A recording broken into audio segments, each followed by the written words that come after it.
Assalamualaikum warahmatullahi wabarakatuh. Waalaikumsalam. Nama kakek Mustamar, nama cucu siapa? Nurman.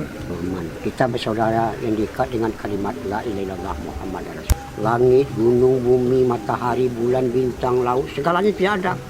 Yang ada itu Allah, semuanya diadakan. Dunia kecil, Allah yang maha besar. Dunia paling lama 60 tahun atau 70 tahun, tapi akhirat itu selama-lamanya. Jadi orang yang pintar tuh dia memikirkan hidup sesudah mati dan hari akhirat. Tapi kalau orang yang bodoh dia memikirkan makan, minum, kawin, uang sebanyak-banyaknya. Jadi dahulu Islam itu seperti taman. Karena dakwah dijalankan yang dicontohkan Nabi, menjumpai umat tanpa diundang, tanpa minta upah. Tidak mengajak kepada organisasi, kelompok dan golongan. Mengajak diri kita taat, mengajak manusia taat. Kalaulah manusia taat, selesailah semua masalah. Tapi kalau manusia tidak mau taat, bertambahlah masalah. Kenapa? Sesungguhnya kebahagiaan dan kejayaan manusia itu hanya ada di dalam mengamalkan agama. Baik dia orang kaya, orang miskin, kota, desa, penjabat, rakyat. Kalau mereka mengamalkan agama, inilah orang yang berhasil yang sementara dan berhasil kira selama-lamanya. Kalau dia mengamalkan agama, selesailah semua masalah. Tapi kalau mereka tidak mau mengamalkan agama, bertambahlah masalah. Dan sekarang Islam itu sudah seperti hutan belantara. Kenapa? Karena dakwah sudah lama ditinggal. Banyak saudara kita sekarang mengaku Islam tapi nggak mau mendirikan sholat. Banyak wanita perempuan kita sekarang mengaku Islam tapi nggak mau tutup aurat. Satu rambut, satu dosa. Orang wanita Islam sekarang sudah banyak bangga pakai celana ketat, baju ketat, menampakkan tubuh. Itu alias bertelanjang. Allah. Merancang orang laki-laki. Kalau kita bilang sama dia ini model katanya.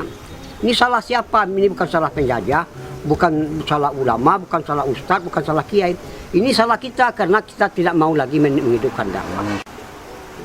Jadi usaha dakwah ini usaha heran karena sudah lama ditinggal.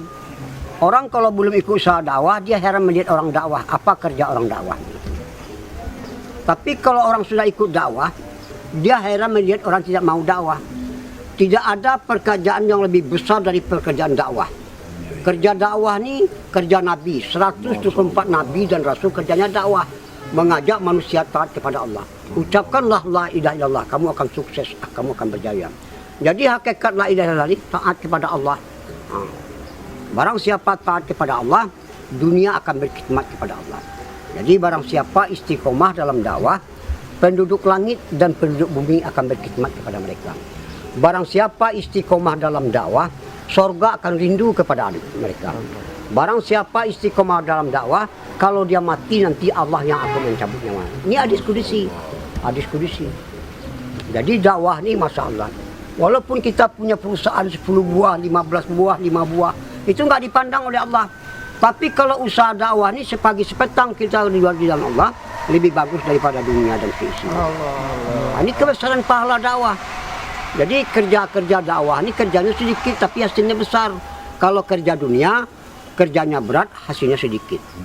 Istri kita kalau nggak diajak dakwah, dia pandangannya dunia. Pandangan dunia ini sifatnya menipu. Sekarang banyak orang tergoda oleh dunia, ibadah ditinggal. Padahal di dalam perintah ada kejayaan, ada kebahagiaan dan ada kebaikan. Jadi wanita ini dimuliakan oleh Allah 7 surat yang terpanjang di dalam Al-Quran An-Nisa. Maka itu Nabi mendudukan surga itu di bawah telapak kaki ibu. Allah. Sebab sebuah Nabi dan Rasul dilahirkan dari wanita yaitu ibu. Jadi wanita ini yang pertama menerima dakwah Nabi Rasulullah SAW ya wanita Khadijah radhiyallahu anha. Yang pertama mati syahid juga wanita Sumayyah radhiyallahu anha. Jadi wanita ini diciptakan dari tulang bengkok kiri, tulang lemah. Jadi wanita ini nggak bisa dikerasin, dilemah lembutkan, disayang-sayang, dimanja-manja, disenang-senangi. Sebab di zaman sahabat, wanita ini tugasnya membina anak untuk agama dan melayani suami. Sekarang, Masya Allah, wanita ini kalau dikerasin patah dia. Allah.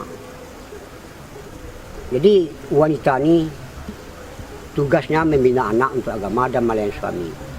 Sekarang wanita sudah rosak di mana-mana. Sekarang wanita di pom bensin, di pasar-pasar, di swalayan, di mal-mal, di pabrik-pabrik, sampai sekarang wanita jadi TKW sekarang.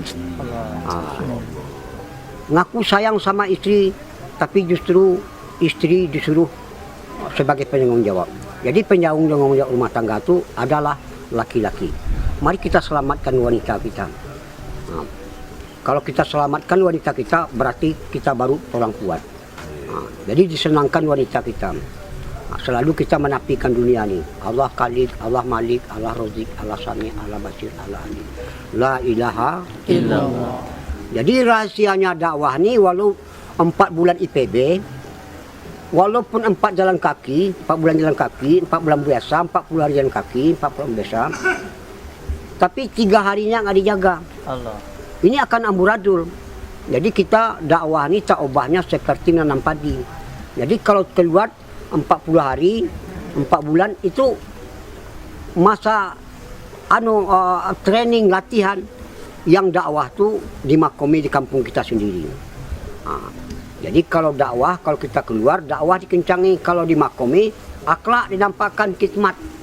Nah, jadi mudah-mudahan semua kita ajak orang ikut dakwah. Jadi kalau orang sudah ikut dakwah, dia menjadi orang kaya. Sebab orang Eropa nggak punya pabrik, PT, perusahaan, dia nggak bisa keliling dunia. Paling-paling dia bisa keliling dunia tinggal di hotel berbintang 5. Kalau orang dakwah, dia nggak punya apa-apa, tapi dia bisa memperjuangkan agama ke seluruh dunia. Allah. Tinggalnya di taman sorga, yaitu di rumah bintang bulan, di rumah Allah. Jadi orang dakwah ini orang senang. Kenapa? Orang dakwah dia nggak mau diperbudak dunia, justru dia memperbudak dunia. Benar ya Allah. Ibadah diutamakan, dunia dinomor 2-kan. Jadi dakwah ini, kenapa ibadah diutamakan? Ibadah ini tujuan. Dunia keperluan, sandang, pangan, papan, kendaraan, nikah, anak, istri, semuanya bakal ditinggal. Apa akan dibawa? Iman dan amal saleh. Maka itu Allah berfirman, aku tidak melihat hartamu, aku melihat hati dan amalanmu. Nanti di surga aja banyak orang menyesal. Jadi orang dakwah ini orang jawara, jagoan. Dia nggak mau tahu siapa, mau tentara, ABRI, mau polisi, mau preman, apa saja lapisan masyarakat dia datangi, diajak supaya ikut usaha dakwah. Jadi kita, sebab dakwah ini tugasnya 3, ta'aruf, ta'aluf, targhib, dan taskin.